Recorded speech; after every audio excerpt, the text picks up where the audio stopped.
నల్లటి ద్రాక్ష రుచిలో తీపిగా ఉండడమే కాకుండా ఆరోగ్య ప్రయోజనాలను అందిస్తాయని ఆరోగ్య నిపుణులు చెప్తున్నారు. వీటిలో C vitamin, A vitamin, K vitamin, బి6, ఫోలిక్ ఆమ్లం, పొటాషియం, మంగనీస్, కాపర్ పుష్కలంగా ఉంటాయి. ద్రాక్ష పండ్లలో ఉండే గ్లూకోజ్, మెగ్నీషియం, సిట్రిక్ యాసిడ్ వంటి అనేక పోషకాలు మనల్ని వ్యాధుల నుంచి దూరంగా ఉండడానికి సహాయపడతాయి. నల్లటి ద్రాక్షలో 82% నీరు ఉంటుంది.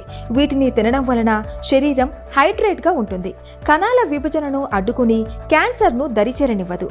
గుండె ఆరోగ్యాన్ని కాపాడుతుంది. అల్జీమర్స్, పార్కిన్సన్ వంటి సమస్యలను దూరం చేస్తుంది. డయాబెటీస్ వంటి సమస్యలు వచ్చే అవకాశాలను తగ్గించడమే కాకుండా మెదడు ఆరోగ్యాన్ని సమృద్ధి పరుస్తుంది. ఆరోగ్య ప్రయోజనాలు ఉన్నప్పటికీ మోతాదు మించి వీటిని తినడం వలన కడుపు నొప్పి, అజీర్ణం, వికారం, వాంతులు, దగ్గు, గొంతు నొప్పి, తలనొప్పి, కండరాల సమస్యలు వచ్చే అవకాశాలు ఎక్కువగా ఉన్నాయని ఆరోగ్య నిపుణులు హెచ్చరిస్తున్నారు.